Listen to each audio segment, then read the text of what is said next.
Good morning. Welcome to the Bird's Nest. Well, the playoffs have started. And what an exciting start it was. Oh my God. But before I get into it, please like, comment, and subscribe for all your NFL recaps, news, and gossip. And thank you for watching. So many nail biters. Every game was hotly contested. My Panthers, who were they? 49ers, I think. I can't remember. I think it was 49ers, but they offense, did what they could. Defense, we got some pieces. We got to get some pieces in the draft. We're going to get some pieces on defense. We did real good in last year's draft with the offense. I'm not a Bryce Young fan, and I wish he would be gone. I don't think we're ever going to get the most out of this good team with him at the helm. But probably they will give him another season. And let's see if he can be better than mid. I don't think he can. Y'all know how I feel about short quarterbacks, and Bryce Young in particular. I'm sure he's a lovely young man, but quarterback, not so much. But, we did the best we could on offense, and defense just couldn't stop them. And just like I think it was the 49ers. Oh, it might have been the Chargers. Look, there's certain teams that I'm not interested in. And so, it was I think it was 49ers. And so, I don't remember them. But, in the final play, they gonna bring Jimmy Horn Jr. in. Finally, they got the same problem that the Browns have with Jerry Jeudy. And maybe other teams have it too, where you have a piece in place that's not pulling their weight, and because you drafted them high or you paid them a lot of money, you never remove them. You let them tank your season or not contribute to wins. Let's put it that way.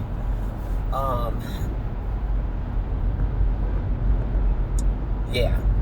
In the case of the Browns, he contributed to tanking the season, but in the case of the Panthers, they have other weapons.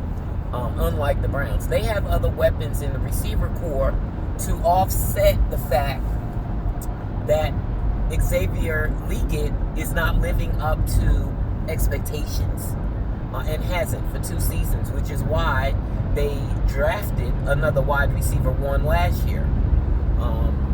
Xavier was drafted to be wide receiver 1 2 years ago, and he didn't live up to standards, and so they drafted another one. Well, both of those guys were wide receiver 1, when in actuality, Xavier probably didn't earn that role.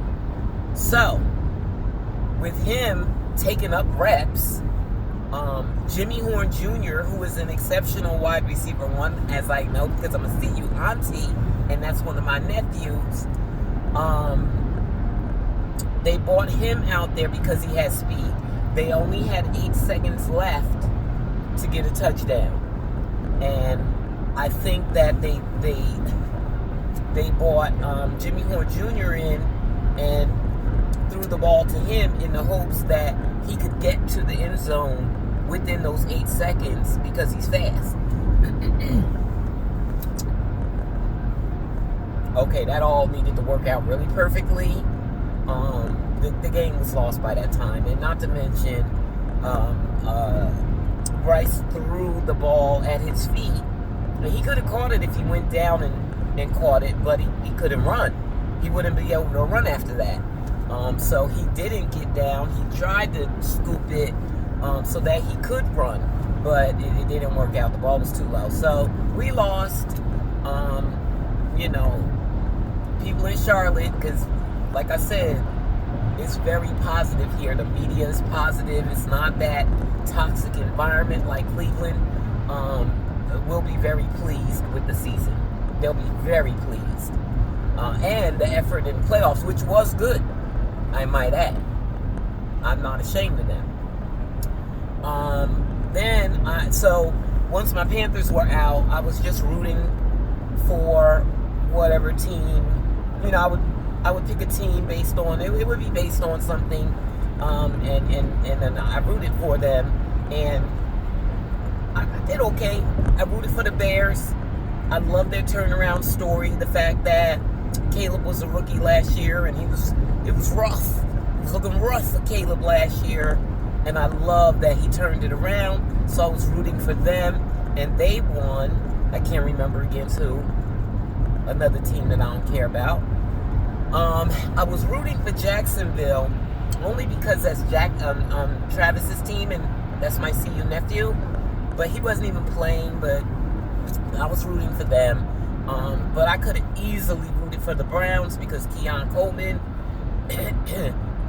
that's my baby.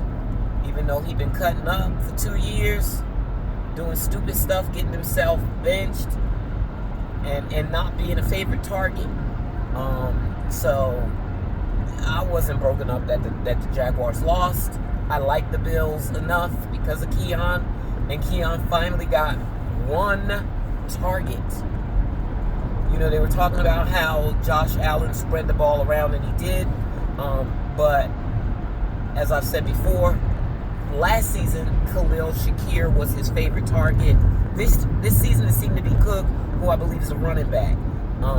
But in yesterday's game, Khalil Shakir had 12 receptions. He was clearly the favorite. No one else even came close. No one else even had 5 receptions. Keon, the one receptor, and Khalil Shakir, he was catching it, but he wasn't getting anywhere. He was only averaging 6 yards a carry. Mostly everybody else did better than that on their 1 catch or their 3 catches. Keon got 36 yards out of 1 catch. That was the most for any reception. So I was happy to see that because he's had a rough 2 seasons, and I can see him getting traded, and I pray that the Browns get him. He's young, he's 6'3", he's a dog, and if they get the right head coach, they need a coach who's a dog, and I don't even know if they interviewed any of them yet that are dogs.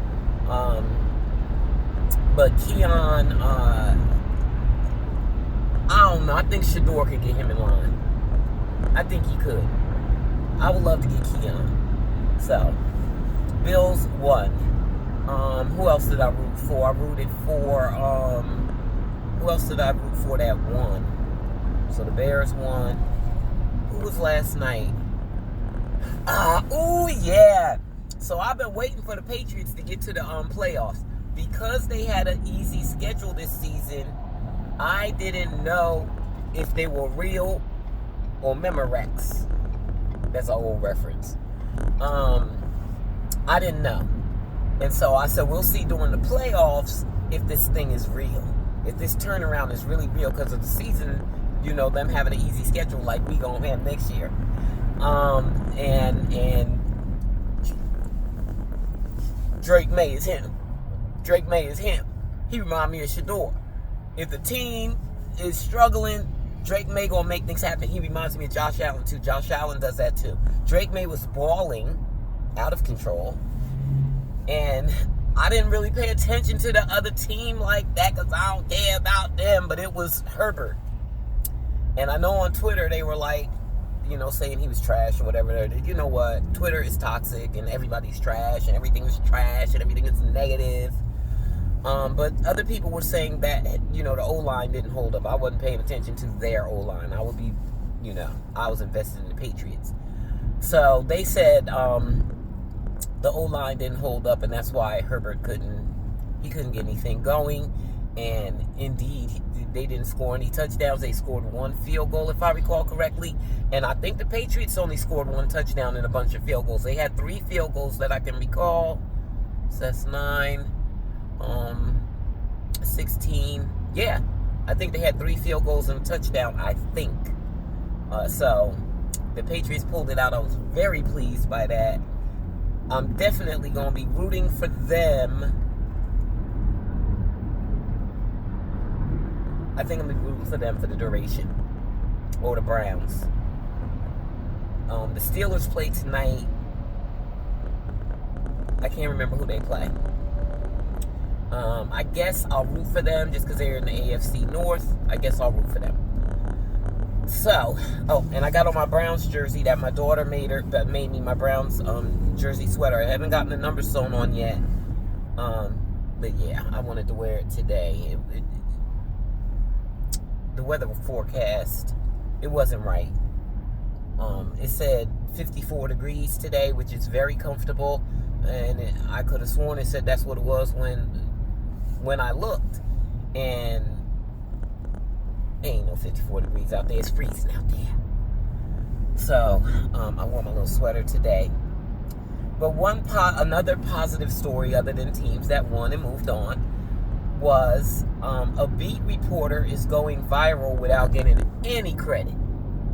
The NFL on CBS, ESPN, Bleacher Report, all of them, sports, everybody reporting on this beat reporter giving the Jaguars head coach, Cohen, I'm forgetting his first name right now, giving him accolades for a good season and a good game.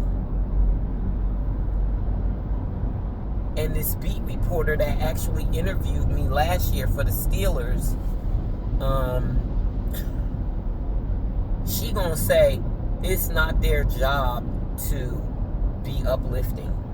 It's their job to ask their questions in 30 seconds or something like that. Girl, what? I couldn't believe she said that. Brooke Payne, she interviewed me last year for a dirty,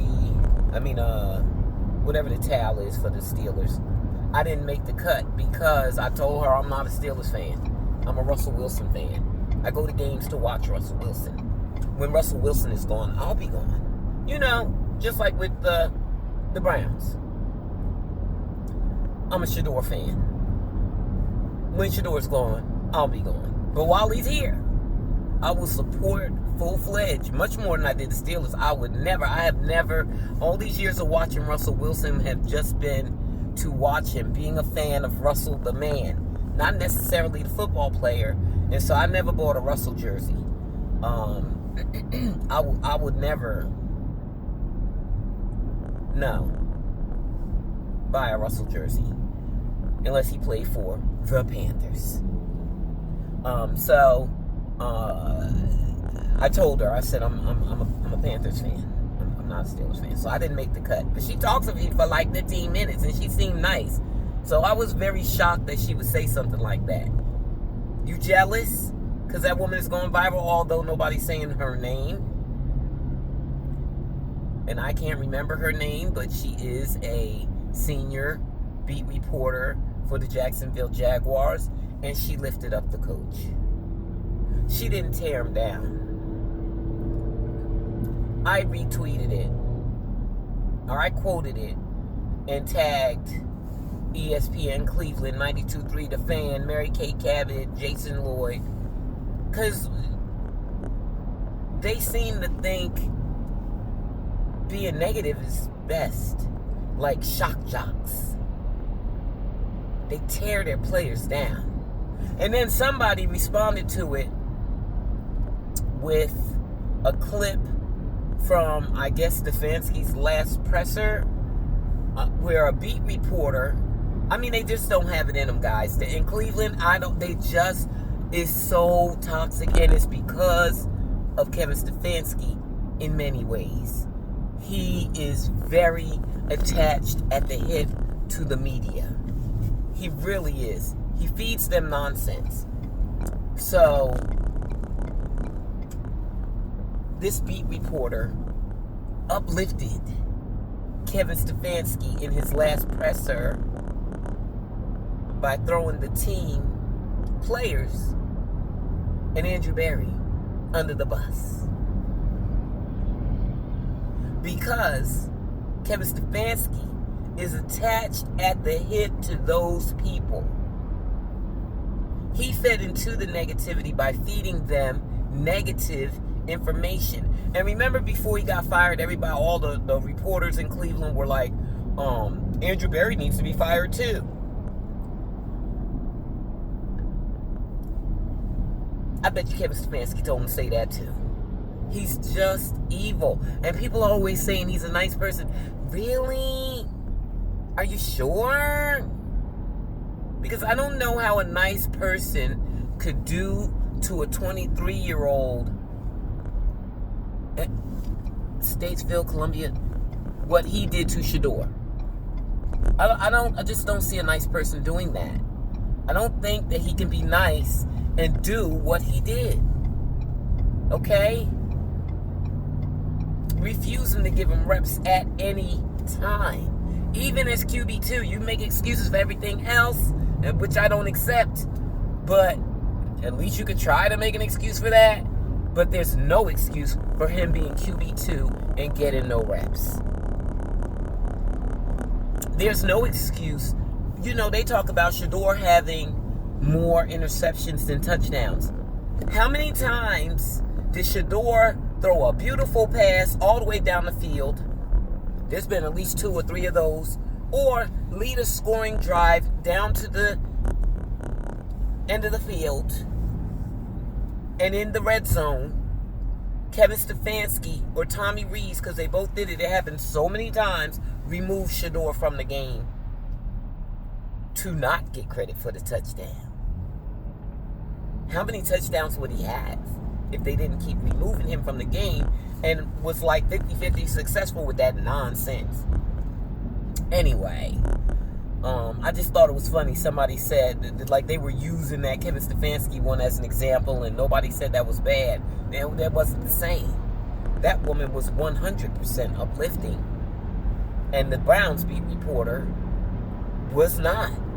He threw the team under the bus. The players, like they do, like Kevin Stefanski have taught them to do. The 92 guys on 92.3 The Fan Afternoon Drive told us that.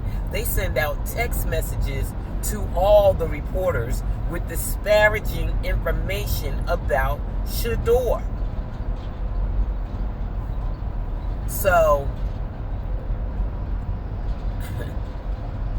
there are fans out there, you know, they don't know no better, wanting Kevin Stefanski. They gonna learn. He better like all your players. He better like them. And he can't like them because he doesn't have that kind of personality. He dislikes people for personal reasons. They don't have to do nothing to him.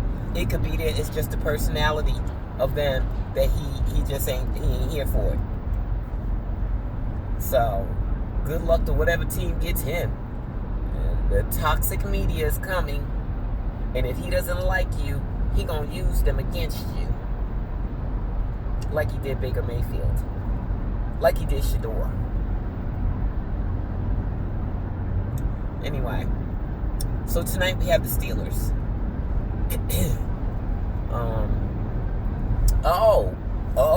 And this week, today actually, the Browns are interviewing Mike McDaniels. He is my favorite for the Browns head coach.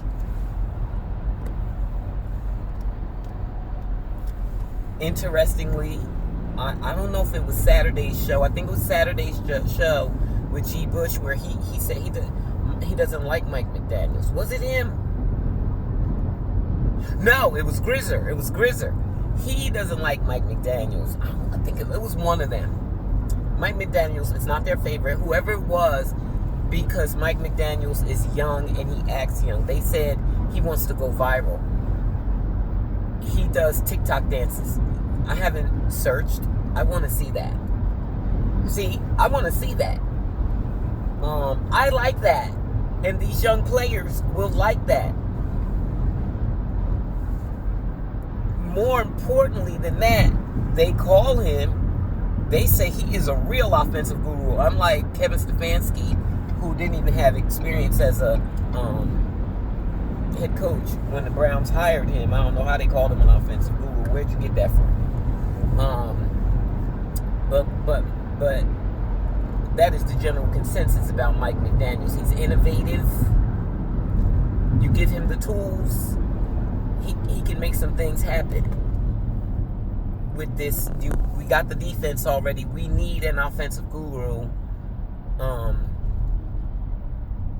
for the offense. I would love that. So I'm really, that's the one I want. That's the one I want. That's the one I want. Mike McDaniels.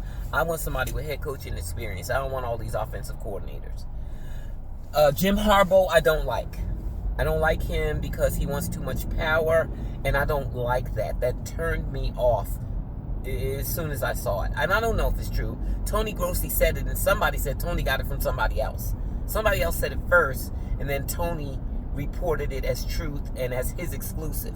I don't know. I quickly tried to research it, but by then it had spread like wildfire, so I couldn't find the original post that this person said. Name the reporter and everything that said it. So I don't know if it's true. He does make a lot of money, and I don't care how much money he makes.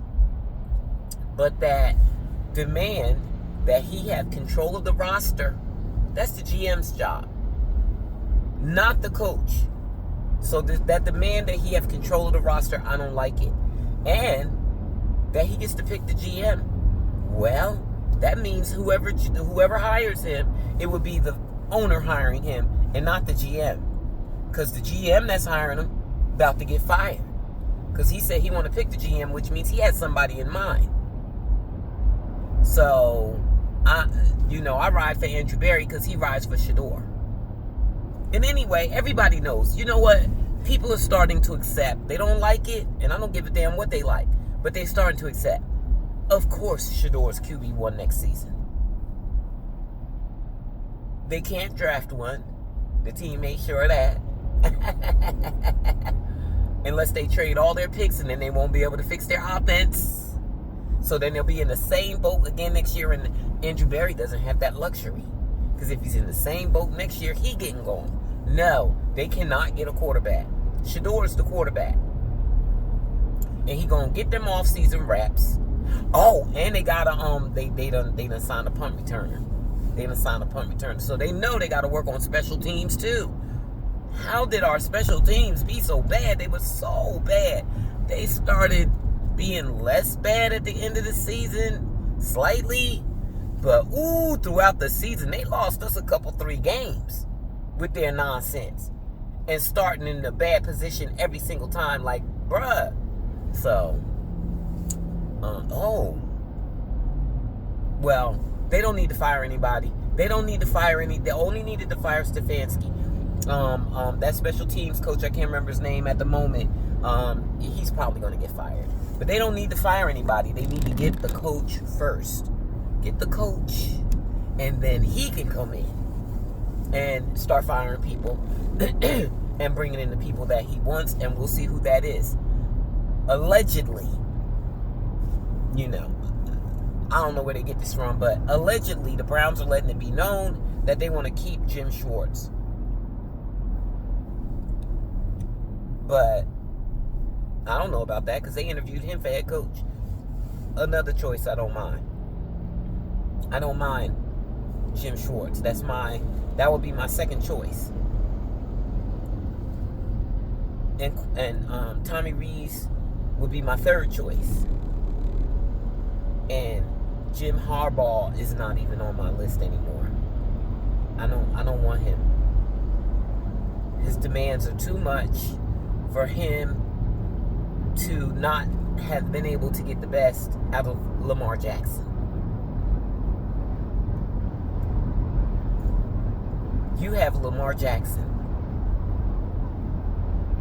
Why couldn't you get him to the Super Bowl? What them plays look like? So I don't want him. I want Mike McDaniel. So I'm keeping my fingers crossed for that. And I hope he does do TikToks. I hope they have a lit locker room. That's what those young boys need. Ooh, y'all. I'm going to say this at the end, and hopefully nobody won't see it. Now, y'all know Shedeur my nephew, right? For the first time ever, I saw a picture of Shador yesterday that I was like, damn, he fine. Yo, I ain't never looked at Shador like that before. Oh my God, he is fine, honey. My nephew is fine. He ain't really my nephew. Yes, but then I remember, because I was like, no, that's incest, auntie. That's incest. It's child molestation. It's all kind of things. Don't do it. Then I remember, all I got to do is just remember him talking. There's this guy I follow on TikTok, and he's young. I didn't know how old he was, but he does that like country dance, that country line dance. I can't remember. I don't know the name of it, and it's a song and blah blah blah. But he does that, and he's got sex appeal. He's sexy, so I started following him. Ruined the fantasy, because then I heard him talk. He's 21, and he talks like a 21-year-old. He's even younger than Shador, who also talks like a 23-year-old. You know, they young, they babies. So, yeah, I just had to remember that. Remember how he talks. And that reminds me. He's young. He's a baby. I don't care how cute, fine, whatever he is. He's a baby, but that boy fine. Okay? I'm just saying. So, that's that. Just want to do my little recap on the playoffs. And all those close games yesterday. Nail biters driving me crazy. I wanted to blow out so bad, so shout out to the Patriots. Shout out to you for taking control of that game from the beginning. And not having me on the edge of my seat to the final drive of every game. Jeez Louise. That's that. Y'all have a great week. And I may check in later if some gossip comes up. Because it's that time of the year. And we'll see how it goes. Yeah. Anyway, thanks for watching. I appreciate you. And please, like, comment, and subscribe. Mwah.